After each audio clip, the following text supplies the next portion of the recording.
Saya percaya gereja, keluarga, komunitas kecil mestinya menjadi sebuah tempat pertama untuk mendampingi bagaimana seseorang berproses. Waktu orang memulai mengenal Kristus, dia tidak langsung bertumbuh besar, tetapi saya percaya bahwa gereja, komunitas kecil mestinya menjadi teman pertama, menjadi tempat pertama untuk kita boleh mendampingi seseorang. Amin. Oke, siapkan hati saudara. Siapkan hati saudara. It's not a show. It's not a show. Sikiara maya rala maya si. Sikiara laya rala su. Bebaskan. Bebaskan roh kita untuk menyembah Tuhan. Jangan batasi Tuhan. Sikiara laya goyamo se. Oh, sikiara laya rase.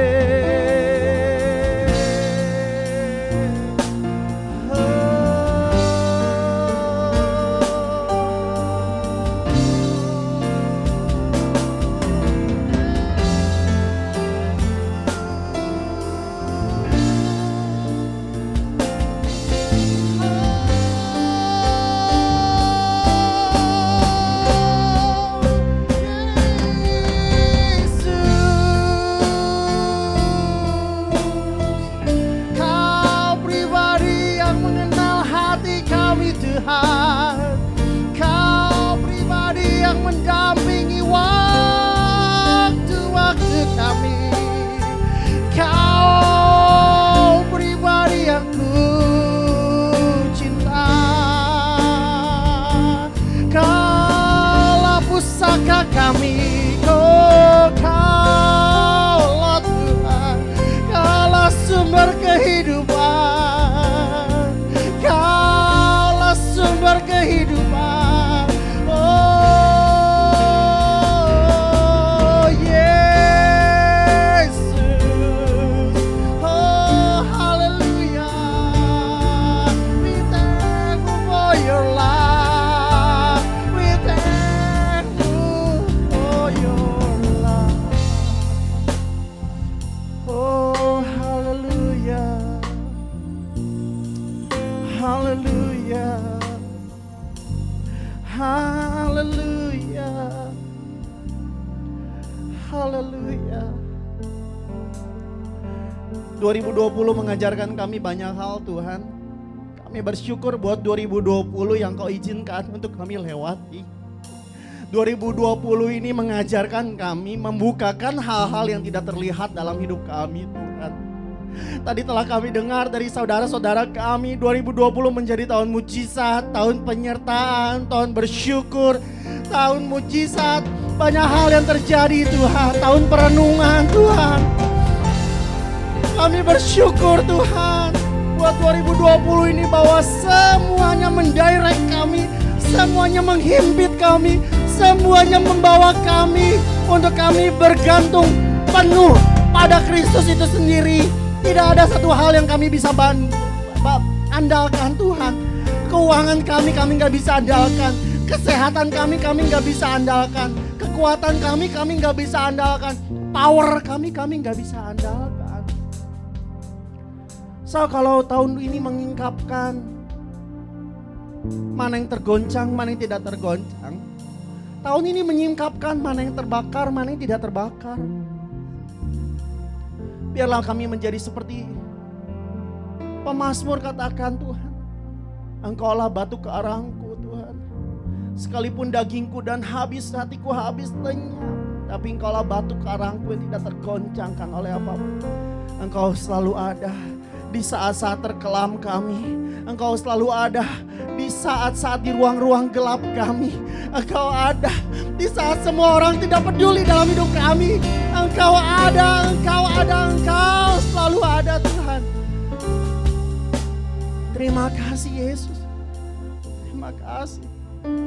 Biarlah sungguh Tuhan, sewaktu ke depan Engkau terus memimpin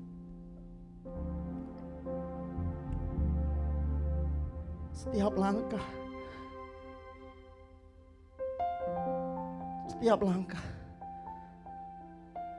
Sama seperti Musa berkata, bilang kau tadi sama aku tak mau melangkah. Ada sebuah pujian, katakan judulnya Tuntunan Ilahi. Nanti teksnya akan ada di kolom chat saudara. Waktu saya persiapkan pujian ini, biarlah sungguh ini boleh menjadi sebuah pengakuan, sebuah doa, sebuah kerinduan terdalam. Untuk kita punya kesadaran, tanpa tuntunan Tuhan, we are nothing. Kita angkat pujian ini saudaraku dengan lembut. Haleluya. Haleluya. Oke, come on. Bila rohmu bekerja, tak ada yang mampu menahannya. Pribadi yang agung dan mulia, tercurah untuk hati yang terbuka. Bila rohmu berkarya, hati yang keras dilembutkan. Tak ada yang mampu hentikan kuasa-Mu bekerja. Sama-sama kata-katakan. Ini waktu-Mu Rohku, come on yang di studio juga. memenuhi setiap hati yang haus akan-Mu. Ku lakukan perkara yang mustahil setiap hari, bergerak dengan tuntunan ilahi. Angkat tanganmu saudaraku, tanda kita berserah kepada Tuhan sebagai simbol. Tuntun aku Tuhan, pimpin langkahku Tuhan. Bila rohmu bekerja, amin, Tak ada yang mampu menahannya. Pribadi yang agung dan mulia, tercurah untuk hati yang terbuka. Bila rohmu berkarya, amin. hati yang keras dilembutkan. Tak ada yang mampu hentikan kuasa-Mu bekerja.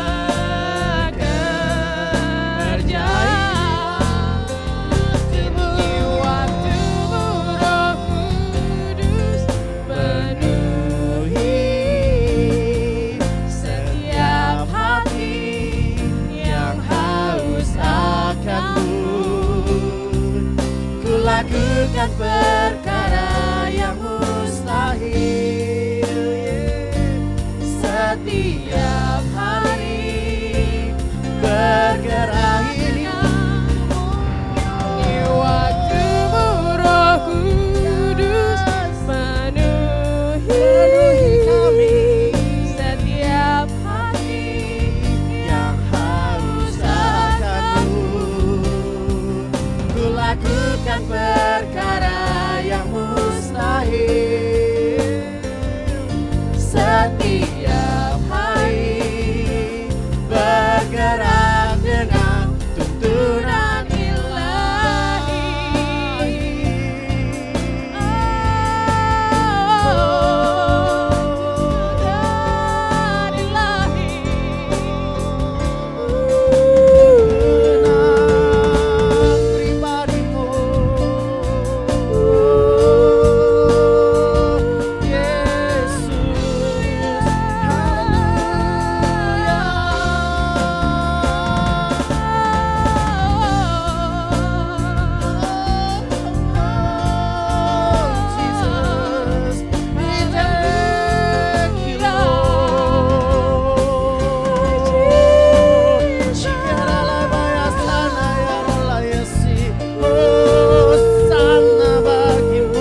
Oh, haleluya. It's you and me. Oh, Jesus. Haleluya. Hallelujah. Haleluya.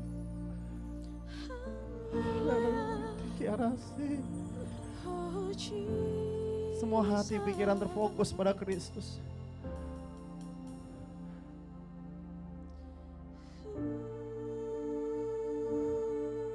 Sekiara raya tak kasih. Oh, Jesus. Kita memandang Tuhan, kita membesarkan Tuhan. Percayalah. Sama seperti Daud berkata, dia menyamakan Goliat seperti singa dan beruang. Dia menyamakan Goliat menjadi sesuatu yang besar, menjadi sesuatu yang kecil. Waktu Yesus datang dengan nama Tuhan, dia tidak melihat Goliat sesuatu yang besar. Dia menyamakan Goliat dengan beruang, dengan sebuah hewan. Pandang Kristus. Pandang Kristus. Pandang Kristus. Pandang Kristus. Pandang Kristus dan kuasa salib. Pandang. Renungkan.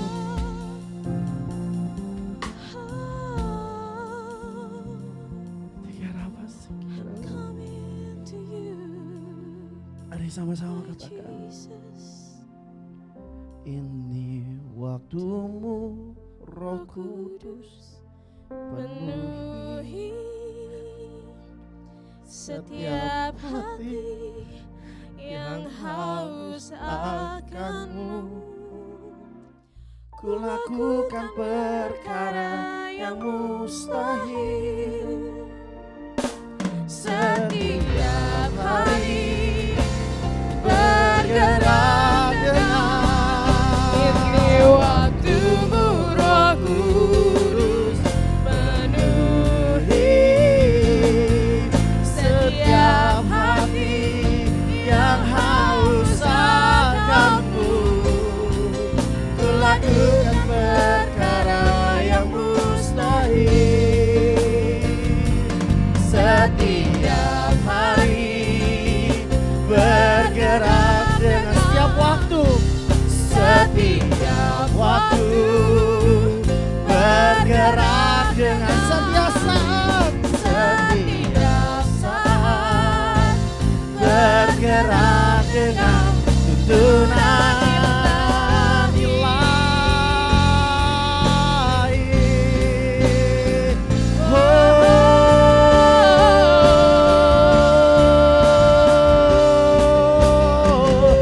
Ucapkan syukurmu. Haleluya. Ucapkan syukurmu karena kau disebut orang yang berbahagia. Haleluya.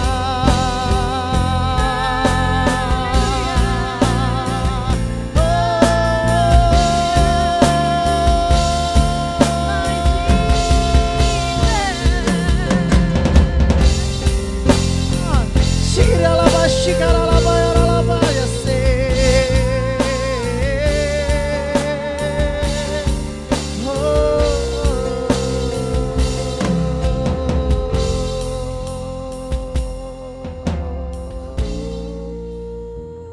Harabasi kiara lapa, kiara layas, kiara takaya, kasih kiara. Karamasuku nama yasi. Hirasi. Kiara lapas. Kiara lapas.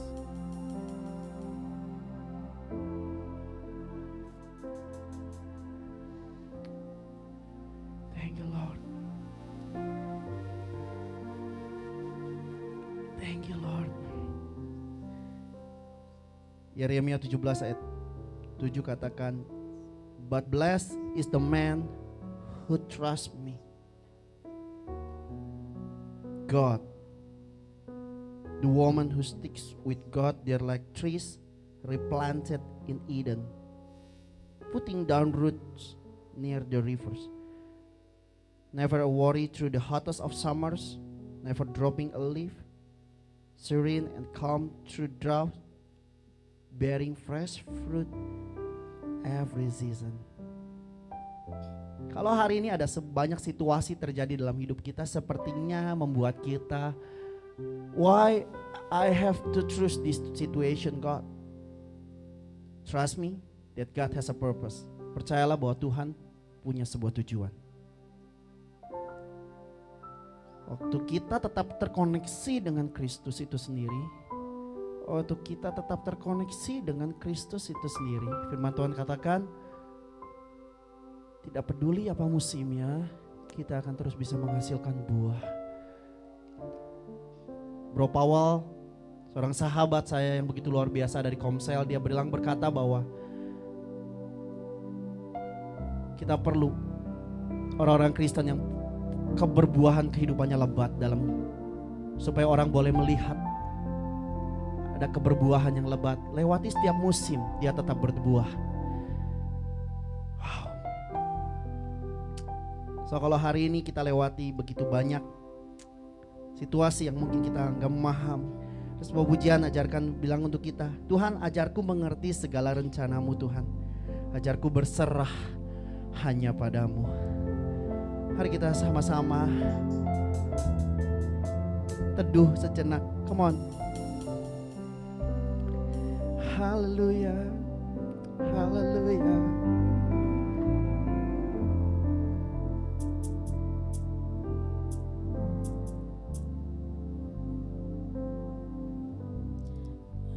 Ajarku mengerti segala rencanamu,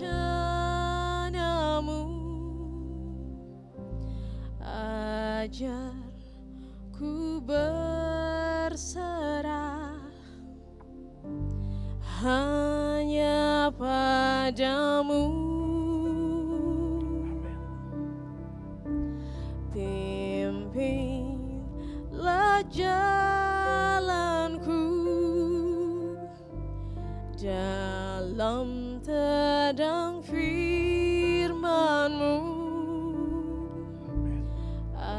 Ajarku berharap hanya padamu. Panggil namanya Bapa. Bapakku, ajaib segala rancangan-Mu.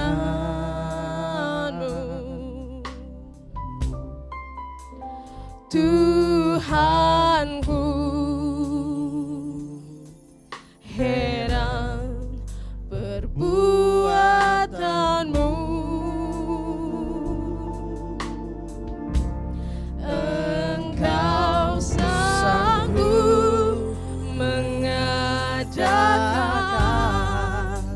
segala yang ku perlukan menurut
our devotion, Lord. Kau sanggup mengadakan segala yang ku perlukan menurut kehendak-Mu. Sekali lagi, terjadilah Kau sanggup. Kau sanggup mengadakan segala yang ku perlukan Menurut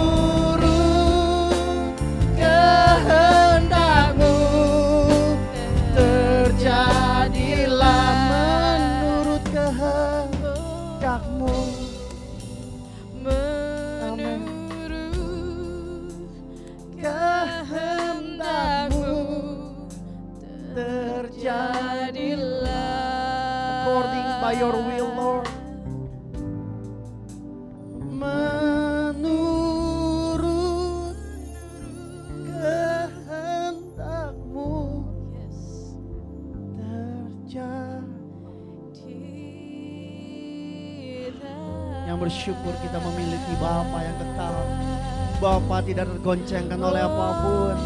Berikan tepuk tanganmu yang terbaik. Sekalipun saudara di rumah, come on, berikan sorak-sorakmu yang terbaik.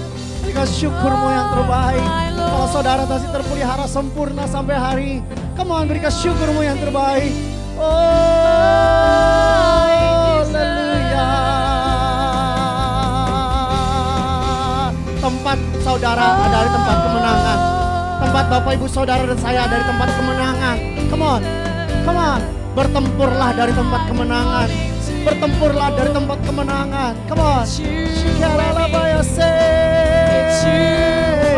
Katakan pada masalahmu, katakan pada problem situasi kehidupanmu. I have God who really cares and love me. I really God who protect me.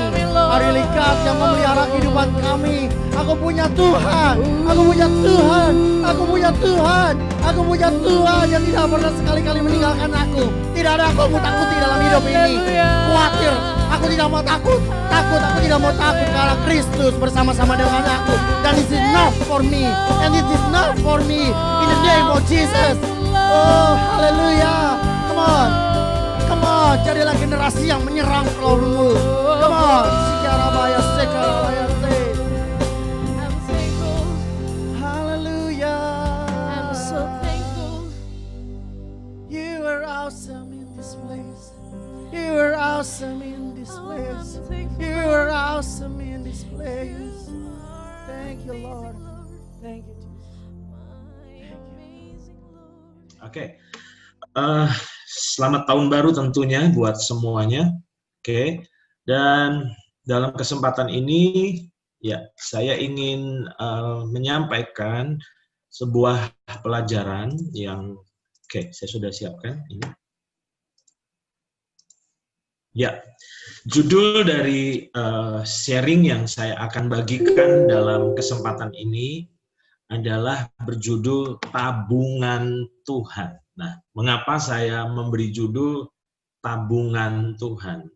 Nah, kita akan lihat dulu sebelum kita belajar dari beberapa ayat tentunya.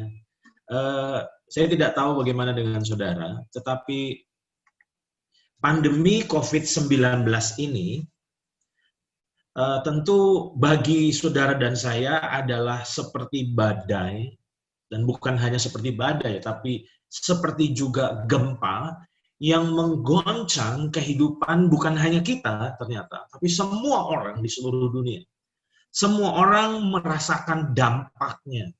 Dan ini benar-benar makin terasa, dari hari ke hari makin terasa.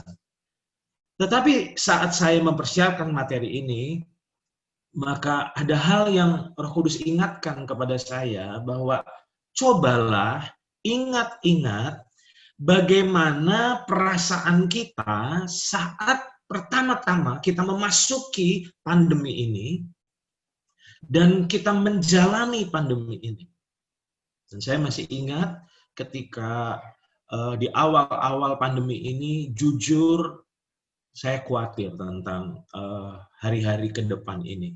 Dan nggak bisa dipungkiri bahwa ternyata pandemi ini mulai berdampak pada kehidupan saya, pada kehidupan keluarga, juga kehidupan dari bisnis dari istri saya. Jadi pandemi ini benar-benar menggoncang.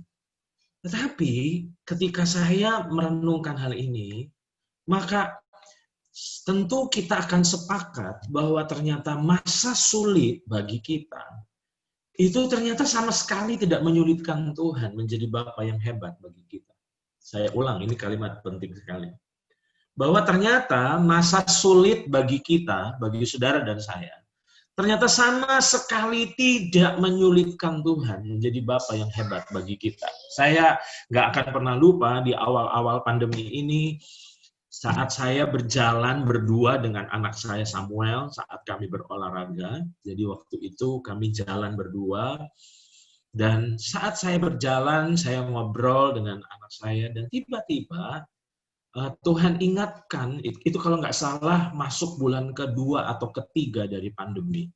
Jadi saat itu ketika kami berjalan berdua, tiba-tiba nggak tahu bagaimana Roh Kudus itu tiba-tiba ingatkan untuk saya mengingat semua pertolongan yang Tuhan kerjakan dalam kehidupan kami sekeluarga di awal-awal pandemi. Dan ternyata saat saya mengingat-ingat, jujur saya mesti bersaksi kepada saudara, di jalan itu sambil saya berdua, sambil berolahraga dengan Samuel anak saya menangis. Kenapa saya menangis? Karena ternyata Tuhan ingatkan tentang pertolongannya.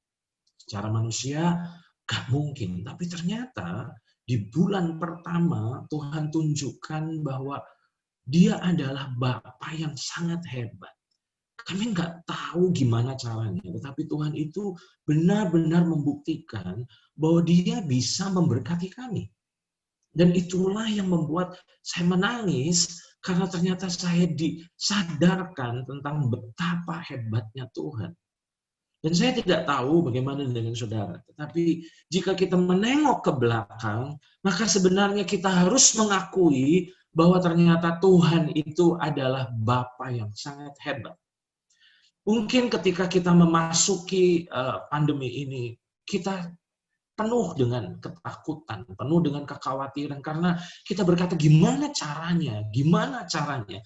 Tapi ternyata Tuhan itu tidak pernah kekurangan cara. Nah, yang menjadi masalah sekarang adalah ini. Bagaimana kira-kira nasib kita di tahun 2021 ini? Jadi saya sungguh berharap bahwa pesan yang saya bagikan ini boleh membekali kita semua untuk memasuki tahun ini dan menjalani tahun ini. Oke?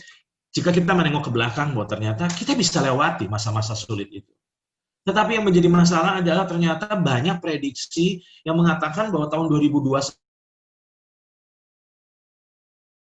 itu juga bukan tahun yang lebih mudah, penuh dengan tantangan juga. Nah, itu sebabnya yang saya ingin ajak untuk kita berpikir adalah kira-kira bagaimana ya nasib kita di tahun 2021 ini.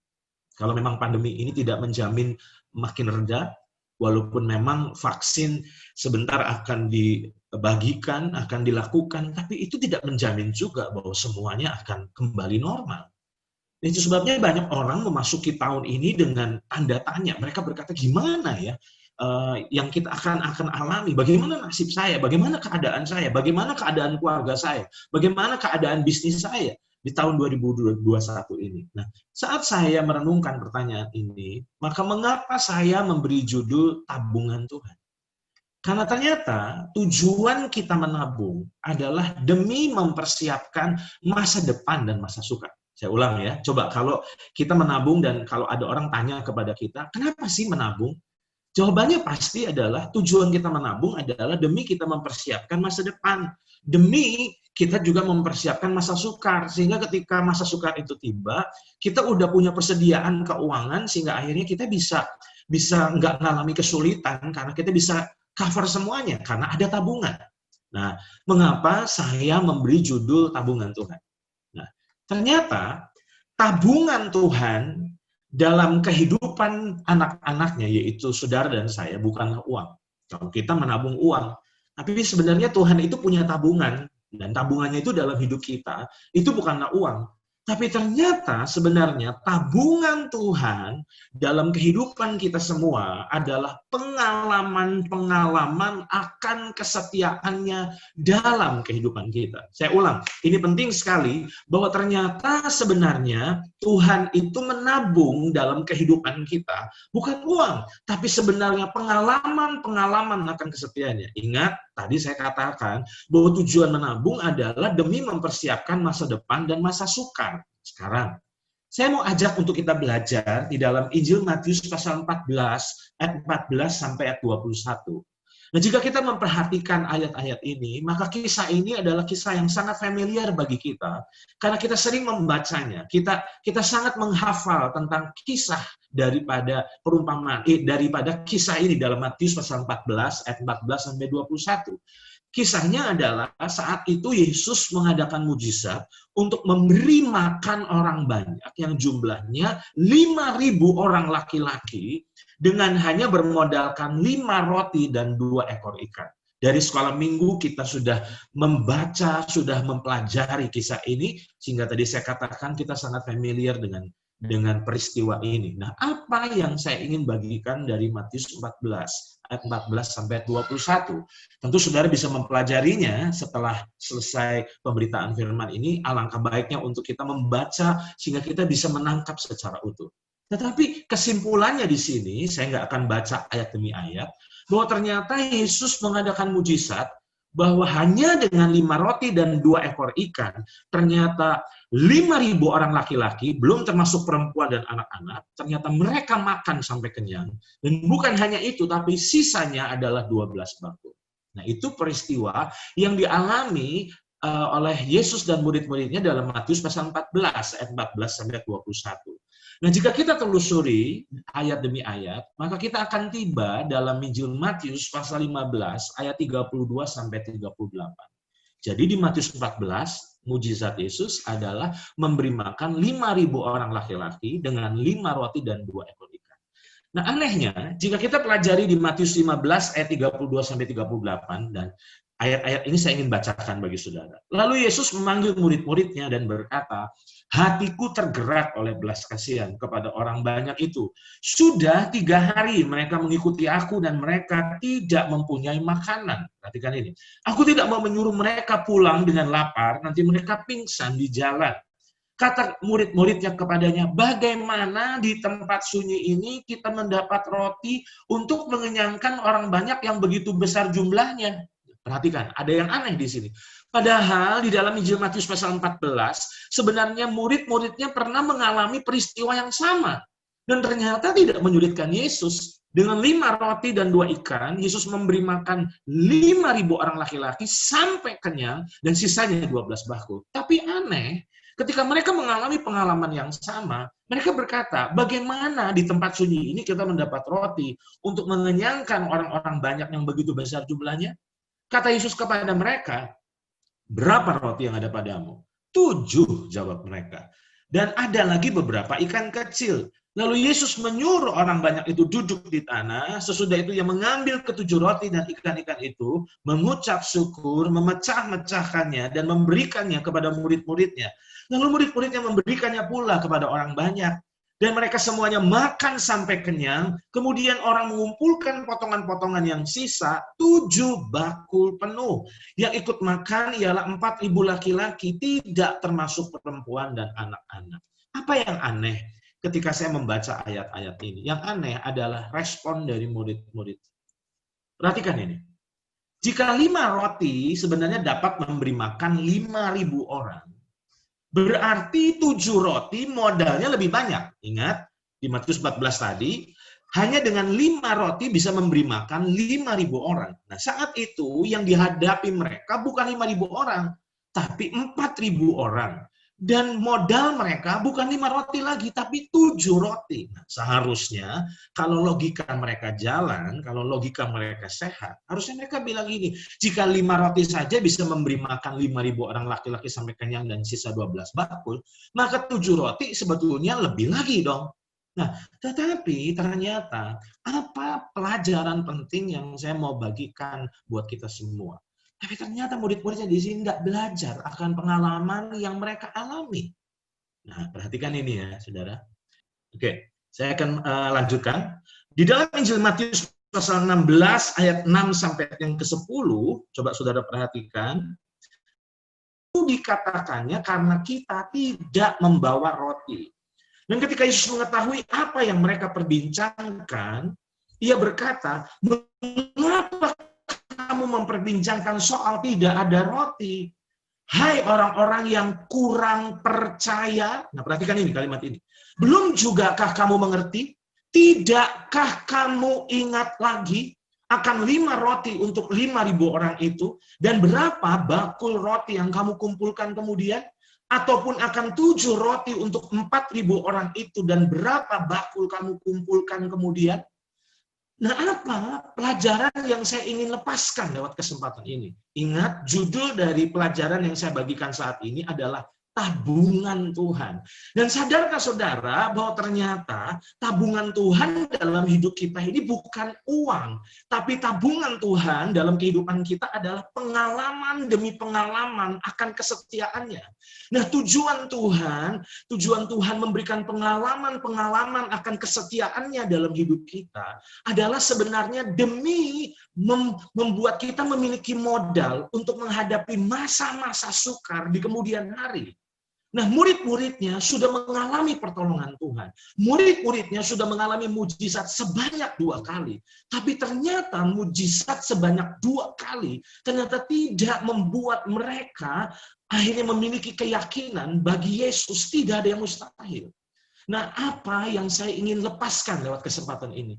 Seringkali kita telah melupakan semua pertolongan, kebaikan, kesetiaan Tuhan dalam hidup kita di masa lalu kita. Dan apa yang terjadi? Itu sebabnya tadi saya katakan, ada banyak orang bertanya-tanya, gimana ya waktu kita nanti menghadapi tantangan di tahun baru ini? Saya mau katakan kepada saudara, kalau saudara hari-hari tentang bagaimana nasib kita di tahun 2021. Saya mau ingatkan kepada saudara, ingat lagi apa yang Tuhan telah kerjakan dalam hidup kita sepanjang tahun 2020. Nah, masalahnya seringkali kita lupakan apa yang pernah Tuhan lakukan dalam hidup kita. Padahal semua itu seharusnya tabungan bagi kita untuk menghadapi kesukaran di hadapan kita. Nah, sekarang saya mau ajak untuk kita belajar dari tokoh yang lain, yaitu Yosua dan Kaleb. Ya, kita akan belajar di dalam peristiwa Yosua dan Kaleb. Perhatikan ini. Tentu kita belajar bersama-sama bahwa apa kira-kira dasar dari iman Yosua dan Kaleb sehingga mereka berdua memiliki keberanian menghadapi raksasa di tanah perjanjian. Saya ulang. Tentu kita pernah belajar 12 pengintai diutus Musa untuk melihat tanah Kanaan, dan 12-12-nya kembali, dan dari 12 itu terpecah menjadi 2. 10 berkata nggak mungkin kita bisa masuk, nggak mungkin kita bisa mengalahkan. Tapi ternyata 2 orang, yaitu Yosua dan Kaleb, mereka dengan sangat percaya, mereka berkata kita pasti bisa masuk. Kita pasti bisa kalahkan. Nah, pertanyaannya, apa sih dasar dari keberanian mereka menghadapi raksasa di tanah perjanjian? Nah, jika kita perhatikan, maka Tuhan itu sebenarnya menabung pengalaman, penyediaan, perlindungan, penyertaannya di padang gurun demi mempersiapkan bangsa Israel untuk menaklukkan raksasa di Kanaan. Saya ulang, bahwa ternyata sebenarnya kesetiaan Tuhan di mana dia mendemonstrasikan kuasanya dalam kehidupan bangsa Israel, sebenarnya menjadi tabungan Tuhan demi mempersiapkan mereka semua untuk menghadapi tantangan untuk mereka menghadapi raksasa di tanah perjanjian. Nah, saya ingin ajak untuk kita belajar dengan cepat. Apa kira-kira tabungan Tuhan dalam kehidupan bangsa Israel? Coba lihat ini. Saudara pernah menyadari bahwa sebenarnya 10 tulah yang Tuhan kerjakan di tanah Mesir untuk memaksa Firaun membebaskan bangsa Israel dari perbudakan, itu sebenarnya adalah bentuk tabungan Tuhan? Pernahkah kita membayangkan kondisi Mesir akibat 10 tulah, di mana 10 tulah itu sebenarnya meluluh lantakkan Mesir? Pernahkah kita membayangkan kondisi Mesir saat ditinggal oleh bangsa Israel? Hancur lebur menurut saya. Nah sebenarnya ketika bangsa Israel melihat kuasa Tuhan benar-benar meluluh lantakan Mesir, seharusnya itu menjadi tabungan dalam kehidupan mereka. Ketika mereka menghadapi raksasa Kanaan, seharusnya mereka disadarkan bahwa ternyata bagi Tuhan itu tidak ada yang mustahil. Saya ambil contoh, apa bentuk tabungan Tuhan yang lain? Coba lihat gambar ini. Bukankah mujizat Laut Merah terbelah itu juga adalah seharusnya tabungan Tuhan bagi bangsa Israel? Karena mujizat Laut Merah terbelah itu dua sisi ya saudara. Sisi yang pertama adalah ketika laut terbelah, itu adalah jalan keluar bagi bangsa Israel. Dan bukan hanya itu, tapi sisi yang lain sebenarnya itu adalah merupakan kuburan bagi tentara Mesir. Coba perhatikan ini. Dan mujizat yang luar biasa itu bukan hanya laut terbelah, tapi tanah yang mereka injak itu kering. Membelah laut itu mujizat, tapi membuat tanah yang mereka injak itu kering, itu juga mujizat loh saudara. Nah, ternyata sebenarnya itu harusnya dipandang sebagai bentuk tabungan Tuhan. Nah sekarang kita mengerti mengapa Yosua dan Kaleb itu kok dengan berani mereka berkata, kita pasti bisa masuk, kita pasti bisa kalahkan. Karena mereka sudah memiliki tabungan tentang kuasa Tuhan di masa lalu.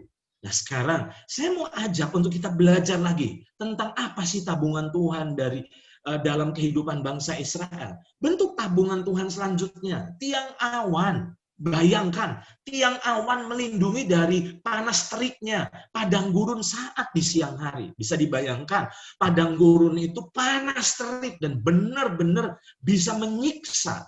Tapi ternyata Tuhan dengan luar biasa memberikan tiang awan untuk membuat mereka akhirnya tidak mengalami panas teriknya. Sehingga itu seperti payung buat mereka. Nah, bukan hanya itu. Yang kedua, tabungan Tuhan selanjutnya adalah tiang api. Tiang api itu bukankah itu adalah bentuk tabungan Tuhan? Di mana tiang api itu melindungi dari dinginnya padang gurun saat di malam hari. Selama 40 tahun, tiang api tidak pernah meninggalkan mereka. Setiap malam selalu menghangatkan mereka. Nah, bukan hanya itu. Perhatikan ini. Tabungan Tuhan selanjutnya adalah mana? Mana diberi Tuhan menjawab kebutuhan pangan selama 40 tahun luar biasa. Mereka tidak pernah kelaparan karena mana diturunkan untuk mencukupi kebutuhan pangan mereka. Kembali, Tuhan itu sebenarnya menabung banyak sekali pengalaman dalam kehidupan bangsa Israel.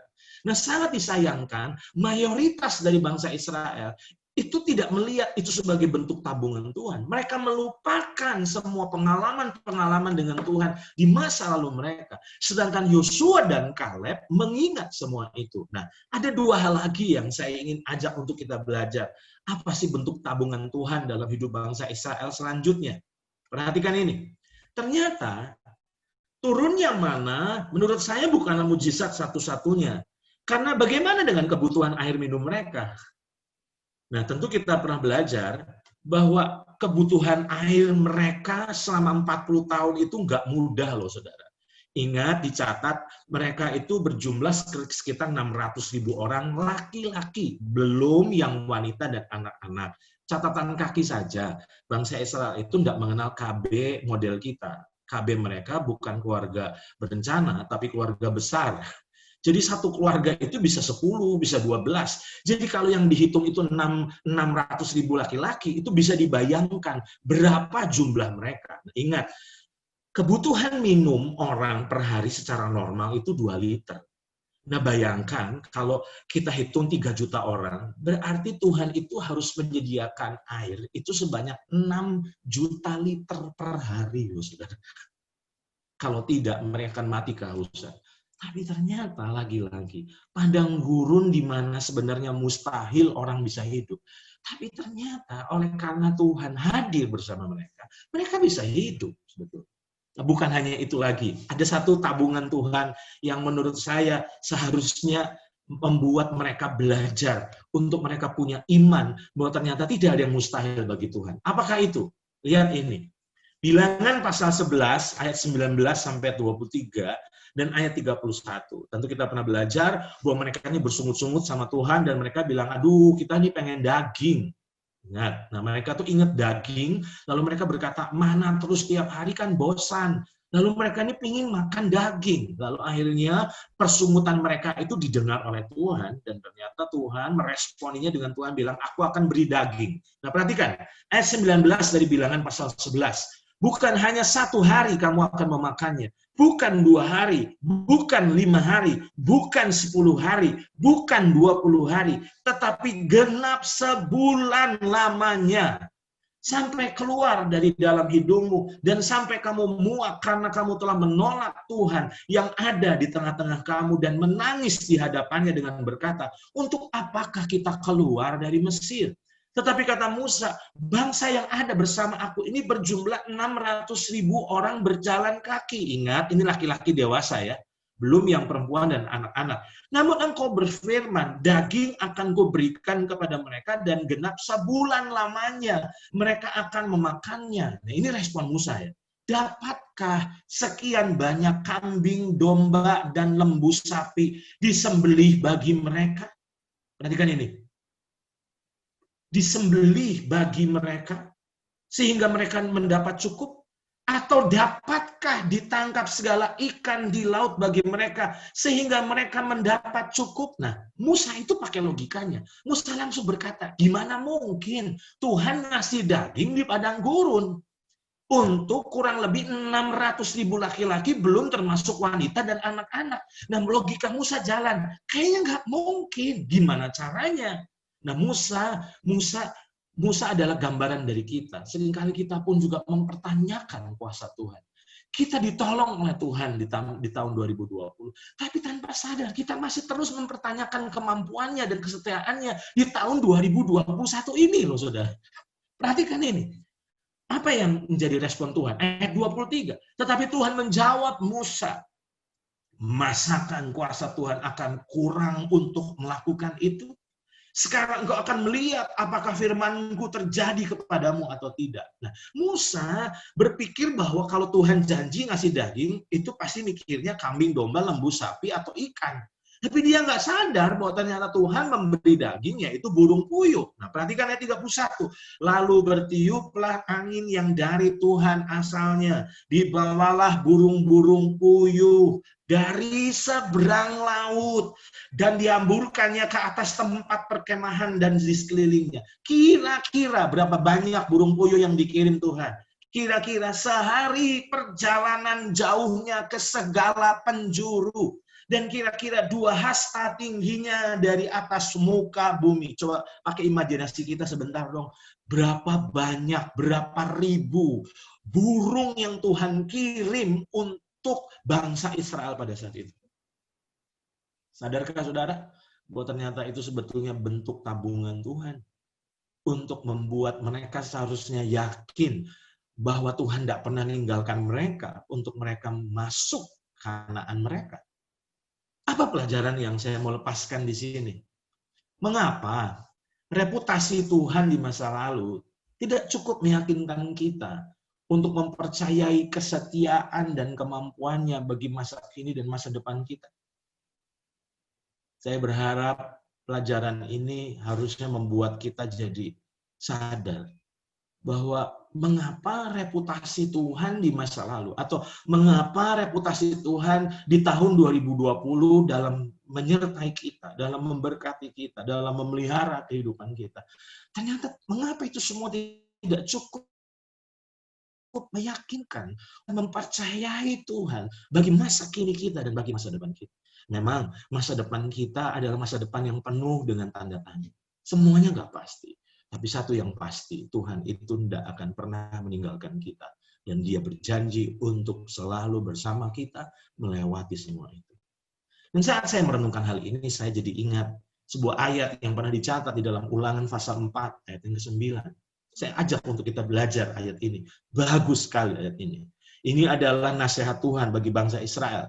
Tetapi waspadalah dan berhati-hatilah. Jadi Tuhan itu ngasih peringatan. Apa yang perlu diwaspadai? Apa sih yang perlu kita perlu berhati-hati dalam hal apa? Tetapi waspadalah dan berhati-hatilah, supaya jangan engkau melupakan hal-hal yang dilihat oleh matamu sendiri itu. Dan supaya jangan semuanya itu hilang dari ingatanmu seumur hidupmu. Beritahukanlah kepada anak-anakmu dan kepada cucu cicitmu semuanya itu. Tuhan mengingatkan mereka untuk bukan hanya bangsa Israel yang diperingatkan, tapi saudara dan saya juga diperingatkan lewat ayat ini. Supaya kita waspada, supaya kita berhati-hati. Apa yang kita perlu waspadai? Bahwa ternyata jangan sampai kita melupakan. Apa yang kita nggak boleh lupakan? Kebaikan Tuhan. Di dalam terjemahan firman Allah yang hidup, firman Tuhan berkata, tetapi waspadalah. Janganlah sekali-kali kamu lupa akan apa yang telah kamu lihat, yaitu hal-hal yang dilakukan Allah bagimu. Semoga segala perbuatannya yang ajaib meninggalkan kesan yang mendalam dan tetap dalam hatimu. Ceritakanlah kepada anak cucumu tentang segala mujizat yang telah dilakukannya.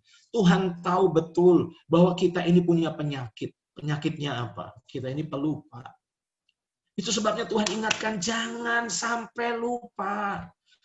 Ternyata Tuhan itu sebenarnya telah menabung dalam hidup kita. Tabungannya adalah kesetiaan, pemeliharaan, berkat. Masa sulit buat dunia tidak pernah menyulitkan Bapa di surga. Di dalam memelihara kita, di dalam menjaga kita, di dalam memberkati kita.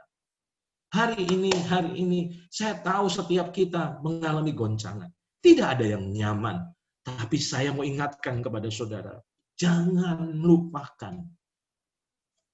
Dosa di masa lalu harus dilupakan. Hidup yang lama harus dilupakan. Tapi ada satu yang tidak boleh dilupakan dalam hidup kita, yaitu kesetiaan Tuhan. Dia adalah pribadi yang luar biasa.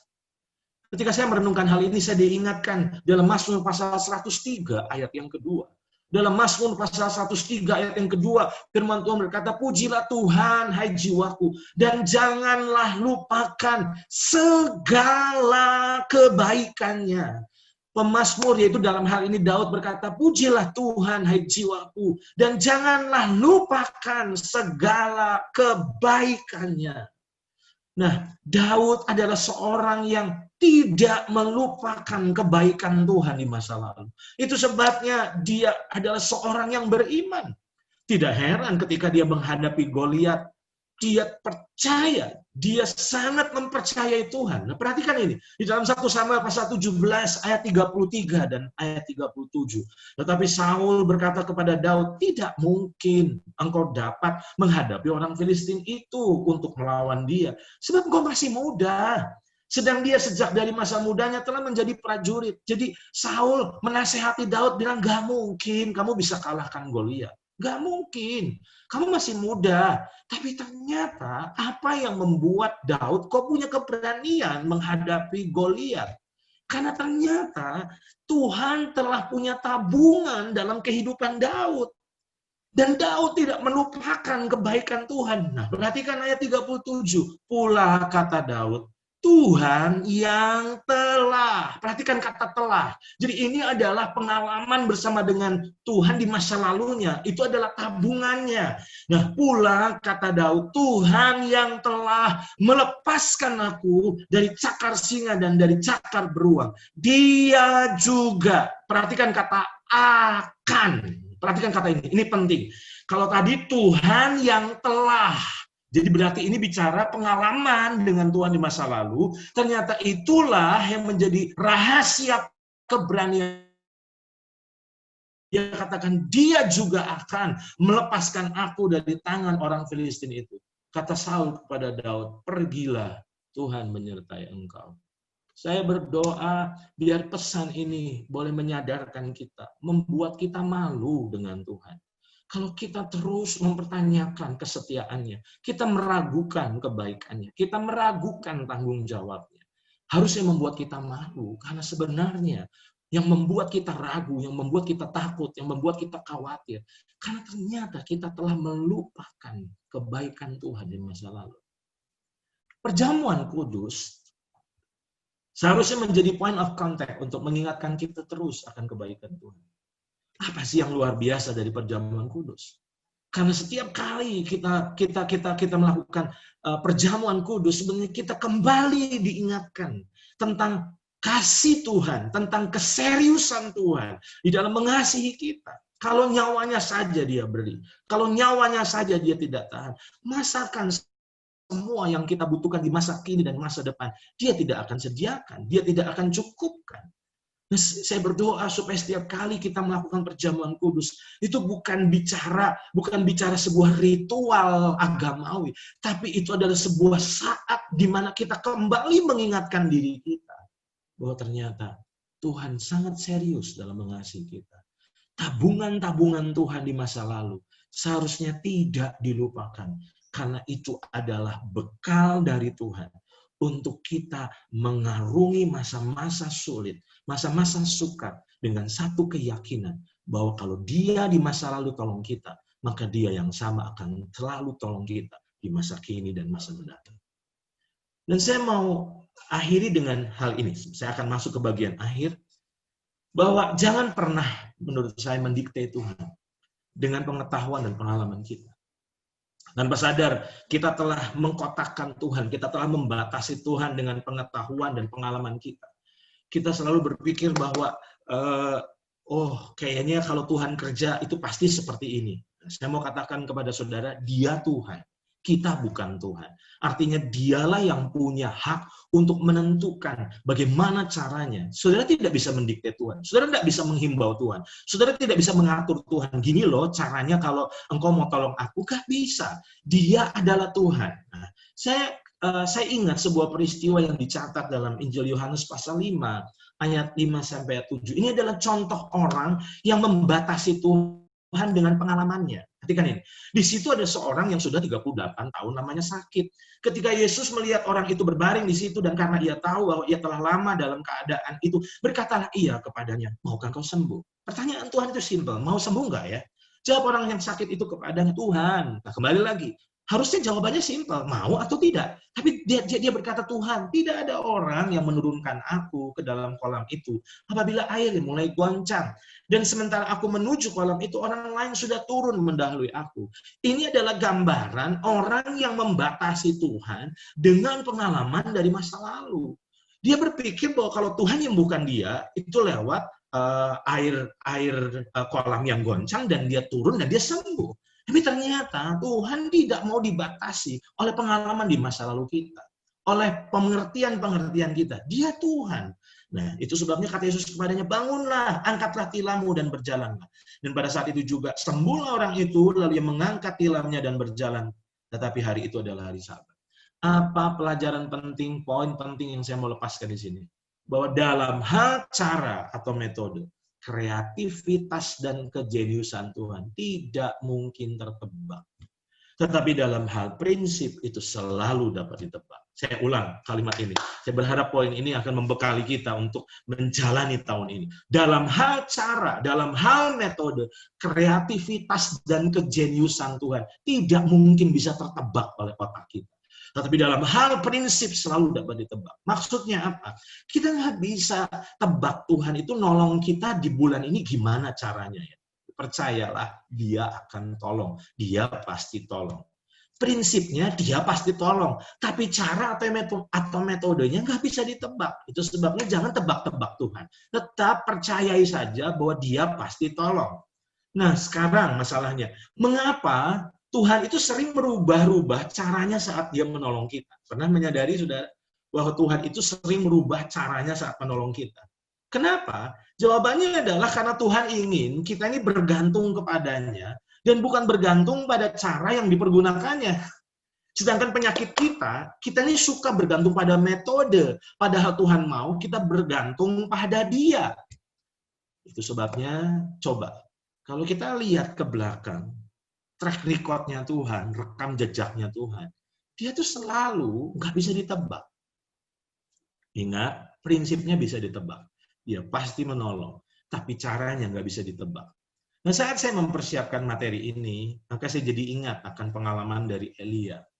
Apa yang kita bisa pelajari dari Elia? Saya berharap gambar ini bicara banyak kepada kita. Bahwa cara dan waktu Tuhan mencukupi kebutuhan kita adalah hak prerogatifnya. Saya ulang ya, cara dan waktu Tuhan mencukupi kebutuhan kita adalah hak prerogatifnya. Kita nggak bisa paksa, kita nggak bisa tekan Tuhan, kita nggak bisa himbau Tuhan, gini loh Tuhan caranya. Jangan batasi Tuhan.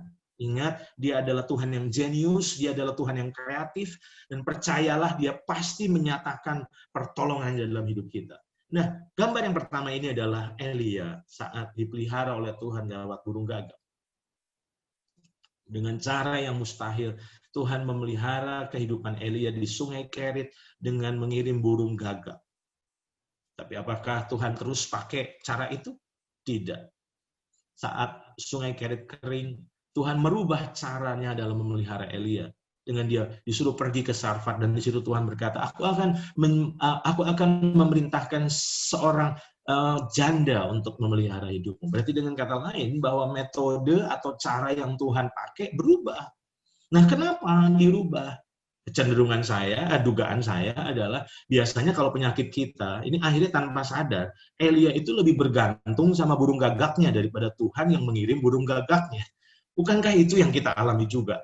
Seringkali kita membatasi Tuhan dengan caranya. Padahal ingat, dia nggak mau kita bergantung dengan caranya, dia mau kita bergantung dengan dia. Nah, gambar yang ketiga ini adalah ternyata Tuhan juga bisa pelihara Elia lewat apa? Lewat malaikat. Ketika Elia lari dari intimidasi Isabel, Tuhan mengirim malaikat untuk memberikan roti bakar, saudara. Nah, apa pelajaran yang kita bisa dapatkan dari kehidupan Elia? Bahwa cara Tuhan dalam menolong kita, waktu Tuhan dalam menolong kita, itu adalah hak prerogatifnya. Tapi percayalah, dia pasti tolong. Nah, saya akan tutup dengan ini. Mujizat, sebenarnya saya sering katakan ini, tapi saya ulang. Mujizat bukan hanya 5 roti, 2 ikan menjadi sisa 12 bakul. Tapi mujizat juga adalah ketika tepung dan minyak yang tidak pernah habis dan tidak berkurang. Mujizat 5 roti, 2 ikan itu mujizat pelipat gandaan. Sedangkan mujizat tepung dan minyak itu adalah mujizat pemeliharaan. Nah, mungkin Tuhan tidak melakukan mujizat pelipat gandaan selama tahun 2020 ini. Tapi bukankah dia mengadakan mujizat pemeliharaan? Pelipat gandaan sih tidak. Tapi bukankah sebenarnya dia mengadakan mujizat pemeliharaan? Nah, satu kali saya pernah bertanya kepada seseorang yang mengalami dampak dari pandemi ini. Lalu saya telepon, saya tanya kabarnya, dan saya bilang, gimana kondisinya? Dia cerita, aduh, bisnis hancur-hancuran. Lalu apa yang terjadi? Saya bilang, gimana? Tapi gimana? Tapi masih bisa makan kan? Dan dengan malu dia bilang, iya sih, makan sih bisa, tapi bebelian nggak bisa, katanya. Bebelian nggak bisa. Saya mau katakan kepada saudara, ingat, lewat masa-masa sulit ini, sebenarnya ada waktunya Tuhan mendidik kita. Mungkin kita nggak bisa membeli apa yang kita inginkan, tetapi dia selalu mencukupi apa yang kita butuhkan. Nah, saya akan tutup dengan ini. Bahwa di dalam 1 Timotius pasal 6 ayat yang ke-8, firman Tuhan katakan, asal ada makanan dan pakaian, cukuplah. Saya berharap ayat ini menjadi pegangan buat kita. Bahwa makan, minum, pakai, itu pasti menjadi tanggung jawab Tuhan. Sesulit apapun, sesukar apapun masa-masa yang akan kita alami ke depan. Tapi percayalah, dia nggak akan pernah kehabisan akal, dia nggak pernah kehabisan kuasa untuk menjaga kita sebagai anak-anaknya. Doa saya, UCC, mari bangkit. Jangan ragukan Tuhan. Gimana caranya supaya kita tidak ragukan Tuhan? Dengan menyadari bahwa Tuhan itu menabung dalam hidup kita. Apa tabungan Tuhan dalam hidup kita? Tabungannya adalah dengan pengalaman-pengalaman, kesetiaan demi kesetiaan yang dia nyatakan di masa lalu kita. Yuk, ingatkan diri kita. Seringkali kita ini sering melupakan dan mudah sekali melupakan kebaikan Tuhan. Padahal sebenarnya kalau kita ingat lagi betapa ajaibnya dia, betapa hebatnya dia, maka sebenarnya itu adalah modal untuk meyakinkan godaan kita untuk meragukan Tuhan. Doa saya, tahun 2021 menjadi tahun di mana kita mengalami Tuhan lebih lagi. Tuhan memberkati kita semua. Saya mau ajak untuk sekali lagi kita berdoa, lalu saya serahkan nanti kembali selanjutnya kepada Calvin. Saya mau ajak kita doa sekali lagi. Bapak, kami sungguh bersyukur karena lewat kesempatan ini kami boleh mendengar isi hati-Mu buat kami. Ampuni kalau kami khawatir, kalau kami ketakutan tentang apa yang akan kami alami ke depan. Tapi ternyata jika kami menengok ke belakang dan kembali mengingat akan kesetiaan Tuhan, ternyata kami jadi malu hati. Bahwa ternyata Tuhan itu tidak pernah mengalami kesulitan dalam memberkati kami, anak-anak-Mu. Itu sebabnya yakinkan kami, Roh Kudus, supaya kami untuk tidak pernah meragukan lagi. Ingatkan kami, ya Roh Kudus, yang pelupa ini, supaya kami benar-benar tidak melupakan akan semua pertolongan. Dan kami yakin hari-hari ke depan kami akan tetap mengalami Tuhan. Dan lewat pengalaman itu, kami akan menyaksikan kepada dunia betapa hebatnya Tuhan, betapa hidupnya Tuhan, betapa dahsyatnya Tuhan. Bagi-Mu hormat dan pujian dan kemuliaan. Dalam nama Yesus kami berdoa. Haleluya. Amin. Tuhan memberkati kita semua. Sekali lagi selamat tahun baru.